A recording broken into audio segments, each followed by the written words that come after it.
오늘 제목이 알곡입니까? 여러분, 알곡입니까? 아니면 가라지입니까?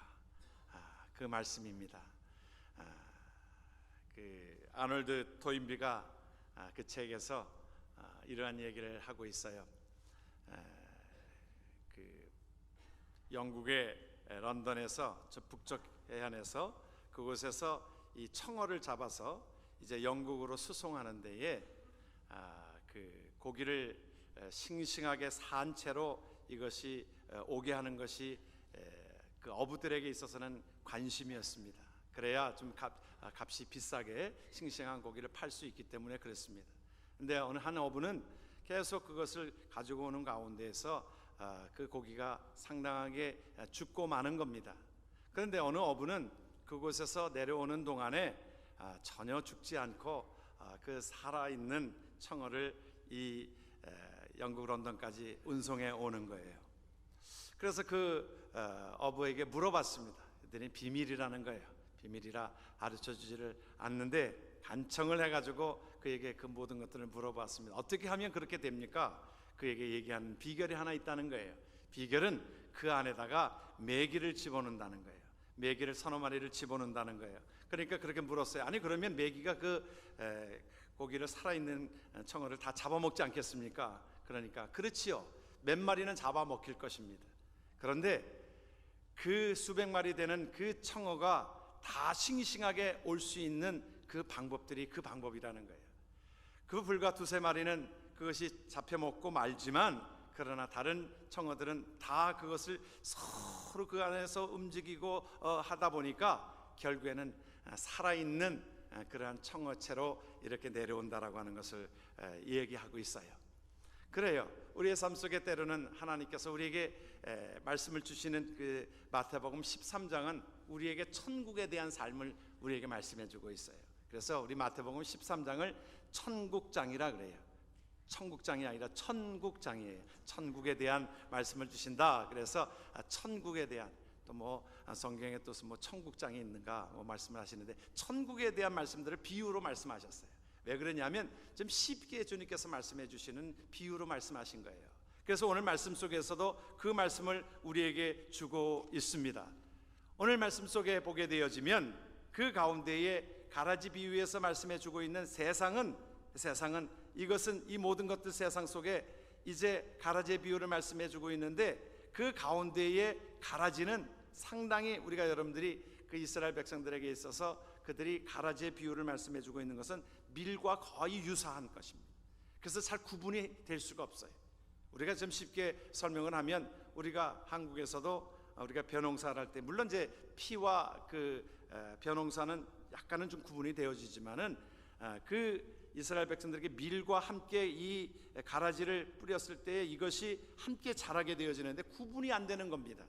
가라지는 그 모든 것들 속에 독초와 같은 거지요. 그리고 영양분을 빨아먹지요. 또 그리고 그 가라지는 그 가운데 위장성이 강해요. 그래서 보면 위장하기 쉽습니다. 위장에서 거의 비슷한 그러한 모습인 것입니다. 그런데 성경이 그렇게 얘기하고 있어요. 그 밭의 주인은 누구예요? 하나님이세요.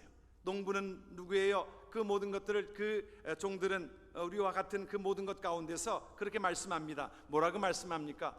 이것 그러면 누가 뿌린 겁니까? 하나님이 가라지 뿌리신 거예요? 그 말씀이죠. 그러니까 뭐라고 얘기합니까? 원수가 이렇게 하였구나. 가라지는 악한 자의 아들이요 가라지를 뿌린 원수는 마귀라. 그러니까 가라지는 이 사탄이 그것을 뿌렸다는 거예요. 가라지를 뿌렸다는 거예요. 가라지를 통해서.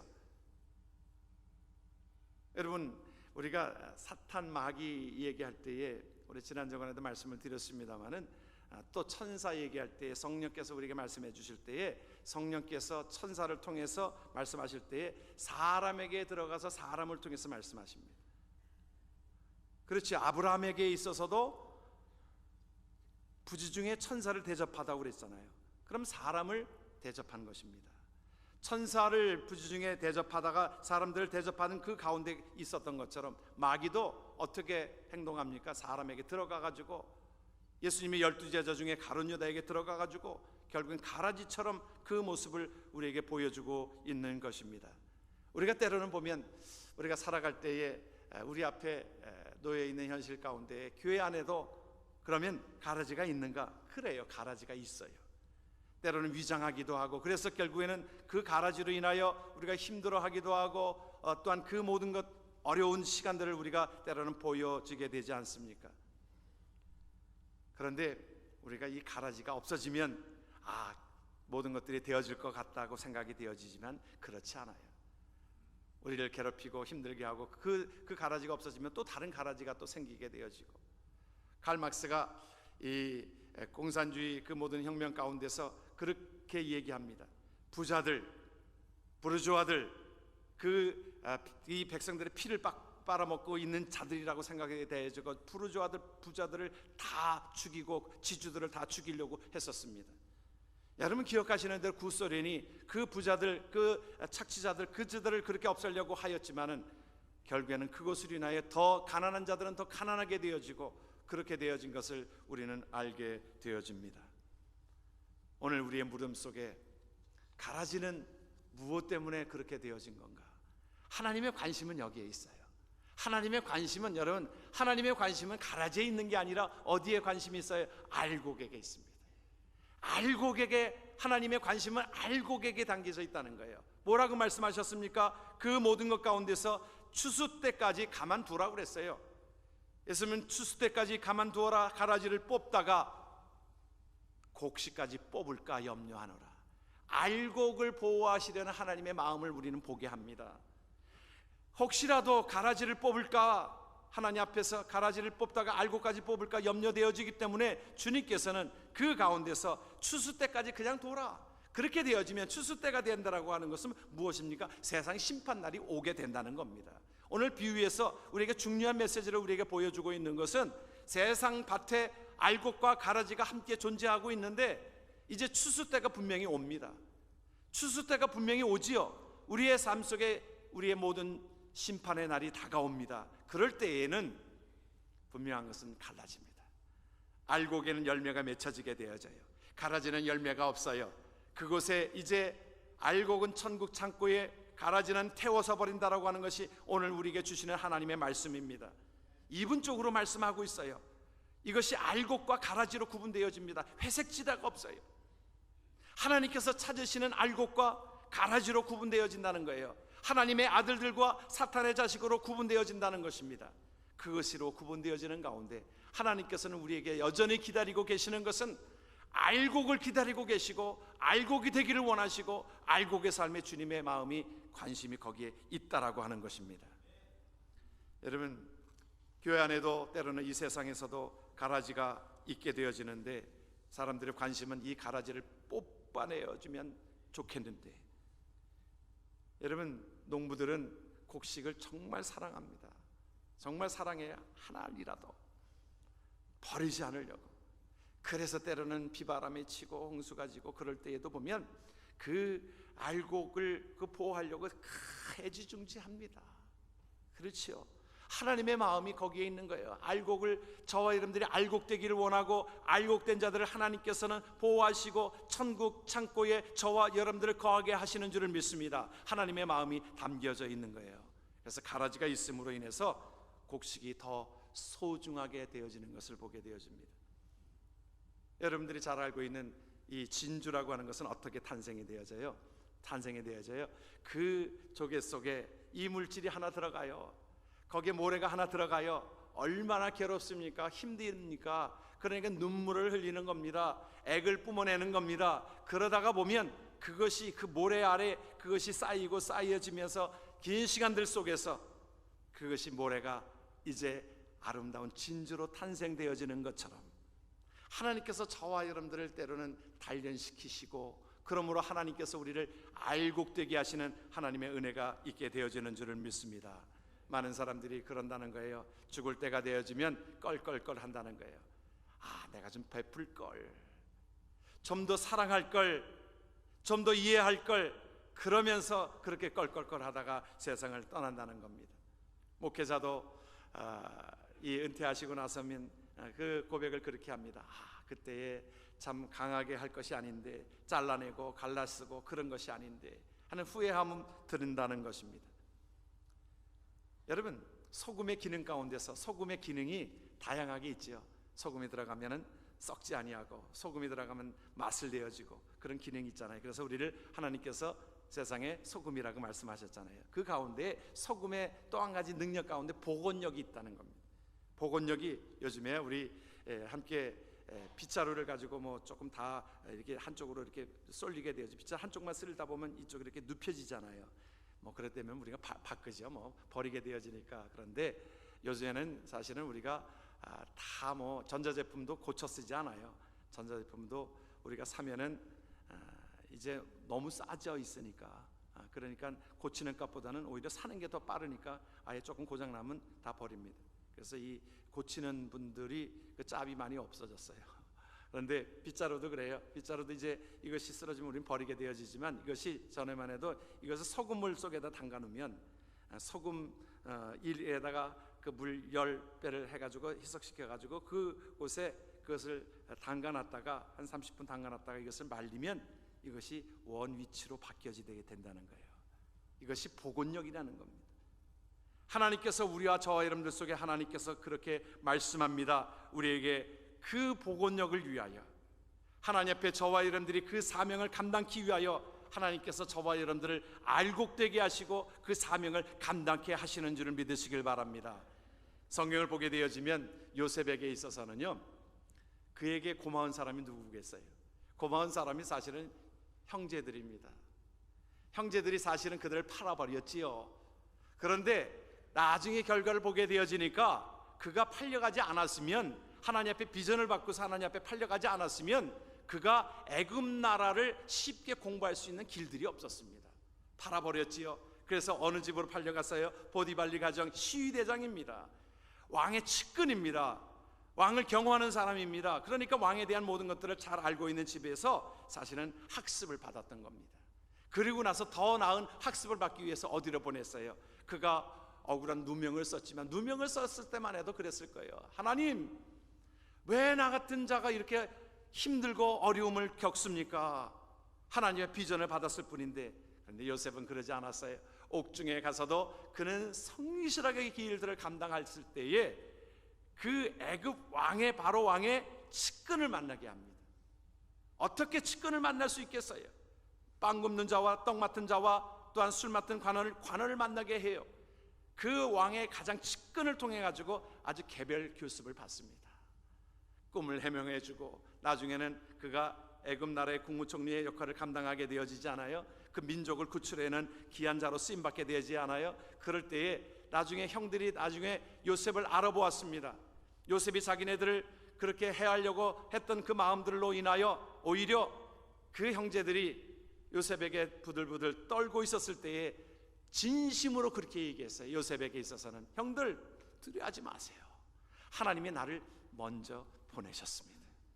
여러분, 요셉에게 있어서 그가 형들에게 미움을 받고 팔려가고 또 그럴 때에 요셉이 생각을 한번 잘못 가졌다라고 하면, 왜 이렇게 참 내 인생이 이 모양 요꼴인가, 뒤로 넘어져도 코가 깨진다고 왜 이렇게 힘든가, 그 스트레스가 팍팍 쌓였다고 생각해 보십시오. 병이 되었을 것입니다. 그러나 그는 그 모든 것들 속에 하나님께서 나를 훈련해 지키시는 하나님의 은혜로 본 것입니다. 하나님은 요셉을 그렇게 사랑하신 것이지요. 모세에게 있어서 또한 누가 그런 역할을 감당했어요? 바로가 그 역할을 감당한 겁니다. 모세에게 있어서는 바로가 자기를 계속 쫓아다니고 힘들게 하고 그러했었습니다. 그래서 하나님 앞에 모세는 자기 능력을 의존하지 않았어요. 자기가 할 수 없잖아요. 자기가 바로에 대항해서 이길 수 없잖아요. 그러니까 기도하고 하나님의 능력을 믿고 나아갔던 모세를 통하여 하나님께서는 그 민족을 구출하게 하는 데에 하나님께서는 모세를 쓰셨던 것을 기억합니다. 그러니까 가라지라고 하는 그 존재 자체가 결국에는 그를 그렇게 만들었다는 것입니다. 여러분, 다윗에게 그 영성이 살아났을 때의 은재 그랬어요. 다윗의 영성과 하나님 앞에 쓰임 받을 때에, 여러분, 사울에게 쫓겨다닐 때에, 여러분 사울에게 쫓겨다닐 때가 가장 영성이 깊었습니다. 왜 그랬을까요? 사울에게 쫓겨다닐 때 그 모든 힘든 시간들을 보내면서 이 다윗에게 있어서는 자기는 할 수 없는 거예요. 사울이랑 게임이 되어지질 않습니다. 자기의 숫자, 자기의 군대 하는 숫자가 불과 400명 정도. 그 사울은 모든 무기와 모든 것들을 다 갖추고 있었습니다.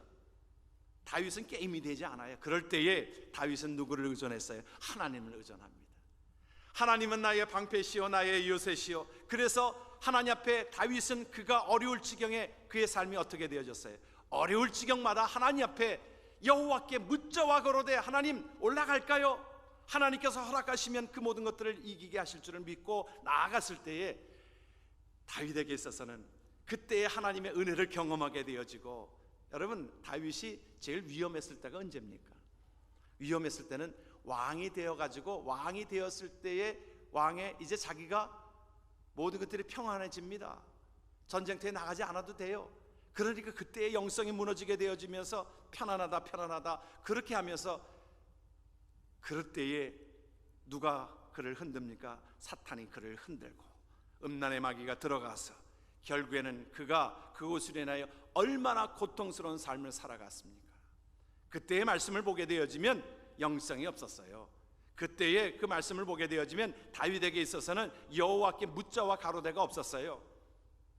그렇기 때문에 하나님 앞에 저와 여러분들이 때로는 어려움과 힘든 모든 것들 속에 지날 때에도, 여러분 성경에 나오는 인물들이 다 그래요. 한나가 하나님 앞에 사무엘 선지자를 탄생시키시기 위하여 하나님께서는 그 역할한 사람이 누구예요? 그에게 역할한 사람이 분인납니다.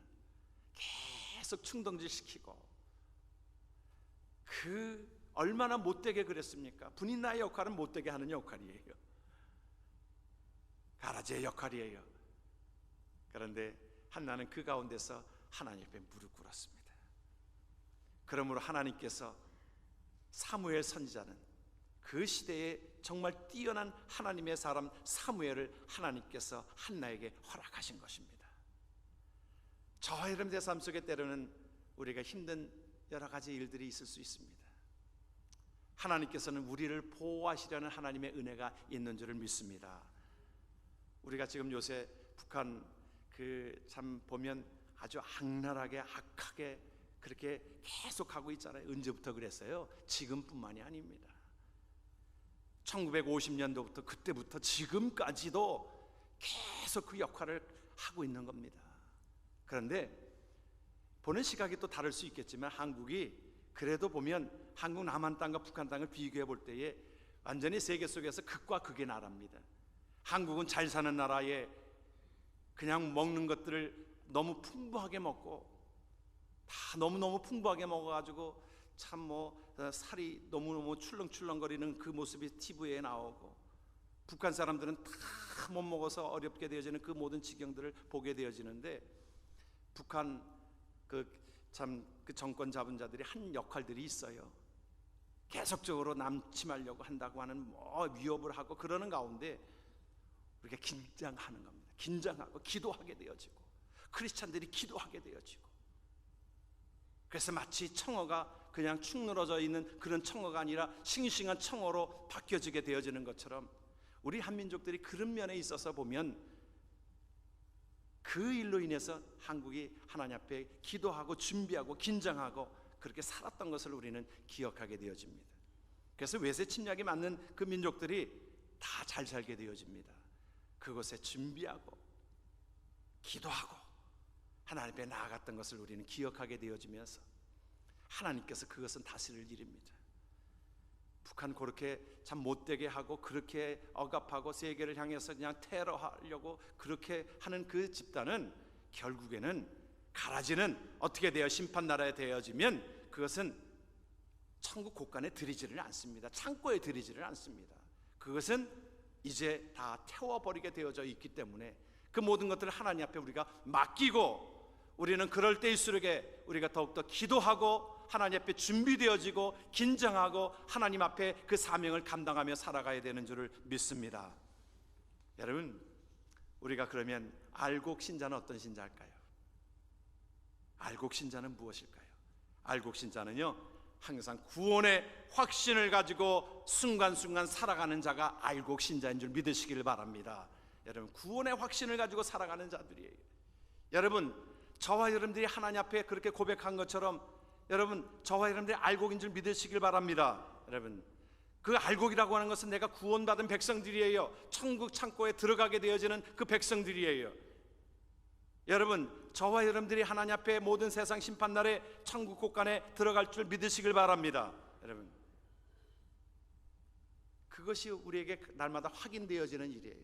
내가 알곡인지 아니면 죽적인지 그것을 내가 날마다 확인되어져야 되는데, 어느 분에게 그렇게 묻습니다. 구원 받으셨어요? 죽어봐야 알지요. 죽어봐야 압니까? 여러분, 성경은 그렇게 말하고 있잖아요. 성경은 내 말을 듣고 나 보내시는 이를 믿는 자는 영생을 얻었고 심판에 이르지 아니하나니 사망에서 생명으로 옮겼다 그랬어요. 이미 내가 예수를 믿고 확신한 자들은 알곡은 알곡됨을 내가 확인할 수 있어야 한다는 것입니다.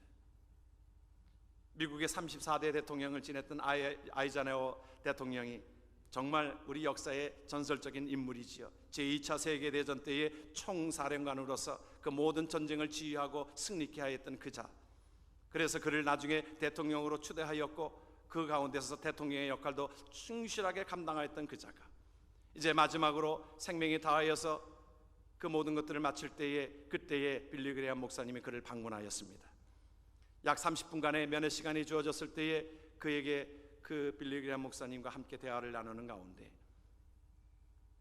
아이자네워 대통령이 그에게 그렇게 고백합니다. 빌리 그레이엄 목사님이 하는 이야기예요. 내 마음이 아직 천국 갈 준비가 안 되었습니다. 다시 말하면 구원의 확신이 없다는 거지요. 내 마음이 천국 갈 준비가 안 되었습니다. 내 육은 떠날 때가 되어졌는데 내가 천국에 될 마음이 아직 그렇게 확신이 없습니다. 빌리 그레이엄 목사님이 복음을 제시했어요. 그에게 복음을 제시합니다. 예수 그리스도로 말미암아 십자가로 말미암아 우리가 구원받게 되어집니다. 그 사실을 믿도록 그에게 고백하게 하였을 때에 그가 그것을 다시 한번 영접했습니다. 그래요, 내가 이제 천국에 대한 확신이 있습니다. 복음을 받아들인 것이지요. 여러분, 우리가 세상을 떠날 때에 자기가 얼마나 훌륭한 일을 했고 모든 일들을 감당하고 그러했어도 내가 천국에 대한 소망이 없고 천국에 대한 확신이 없다라고 하면 그의 인생은 실패되는 인생인 것입니다. 지난 금요일날 우리 이순덕 우리 성도님이 우리 교회에 하나님의 부르심을 받았는데 우리 교회에 나오신 지 그렇게 오래되지는 않아요. 작년에 오셨으니까. 그 가운데 우리 그곳에서 한 아파트에 섬기는 한 장로님 부부가 그를 참 지극정성으로 섬겼습니다. 그런데 섬기는 것 가운데 가장 고귀한 것은 그가 영원히 구원받기를 원하는 귀한 마음을 가지고 그렇게 기도하고, 그의 가족도 아닌데도 그가 이제 병원에 있다가 양로병원으로 갔을 때 그를 지극정성으로 살폈어요. 지극정성으로 살폈던 이유 중에 하나는 그 영혼이 구원받기 위하여. 그의 생애가 88년 동안을 이 땅에 살았지만은 어떻게 살았는지 정확하게 모르지만은 그러나 구원의 확신이 없는 것에 대한 안타까움을 가지고 그렇게 섬겼어요. 지난 화요일이었습니다. 저와 함께 신방을 가자고 하는 것이었어요. 그래서 양로병원에 신방을 같이 갔어요. 같이 가가지고 함께 이제 입도 제대로 열지 못하고 먹을 것도 음식을 섭취하지 못하고 상당히 눈도 뜨지 못하고 하는 정말 힘든 상황을 지나고 있을 때에 복음을 제시했습니다. 복음을 제시했어요. 제가 그분이 어떻게 88년 동안 살아왔는지, 어떤 힘든 시간들을 보냈는지, 어떤 좋은 일을 보냈는지 알 수 없지만 그의 영혼의 간절함으로 인하여 정말 그 영혼이 구원받기를 위하여 그에게 복음을 제시했습니다. 하나님께서 이 땅에 오신 것은 우리를 구원하시기 위해서 오셨고, 내 말을 듣고 나 보내시는 이를 믿는 자는 영생을 얻을 것이라고 말씀하셨기에, 영생을 얻는다고 말씀하셨기에, 하나님께서 생명을 주신다고 말씀하셨기에 그 사실을 예수 그리스도의 십자가를 믿으시길 바랍니다. 그랬더니 아멘 하시는 거예요. 그것에 본인이 그것을 정말 입도 띄기 어려운 그 입으로 그것을 아멘 하는, 너무너무 기뻤어요. 그래서 제가 참 성령께서 말씀하시는 대로 세례를 주고 싶은 마음이 있었어요. 성령의 감동으로 인하여. 그래서 세례를 준비하고 가지 않았는데 장로님이 그곳에 급히 이렇게 준비를 하셔가지고 그곳에서 제가 세례 예식을, 출장으로 제가 세례 예식을 준 것은 처음입니다. 제가 그에게 세례 예식을 성부, 성자, 성령의 이름으로 하나님의 백성 된 것을 선언하고 세례를 했어요.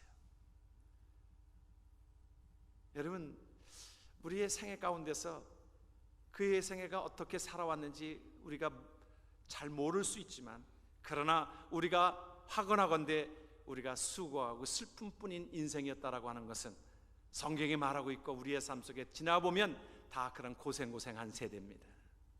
그런데 그 세대 가운데 가장 우리에게 중요한 것은 하나님께서 저와 여러분들을 알곡되게 하신다라고 하는 말은, 천국 국간에 드리기 위하여 하나님께서 날마다 하나님 앞에 구원의 확신을 가지고 담대하게 살아가는 믿음을 우리에게 요구하고 계시는 줄 믿으시길 바랍니다. 알곡신자는 그래서 날마다 하나님 앞에 구원을 확신을 가지고 살아가는 자입니다.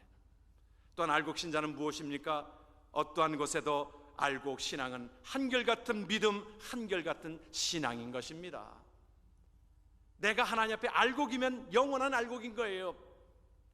알곡신앙은 한결같은 믿음, 한결같은 신앙, 어떠한 곳에도 우리 조금 전에 찬송한 것처럼 주 예수보다 귀한 것은 없다라고 고백되어지면서 우리에게 어떤 유혹과 핍박에도, 여러분, 우리에게 다가오는 이 사탄의 무기는 뭐냐면 유혹이고 핍박입니다.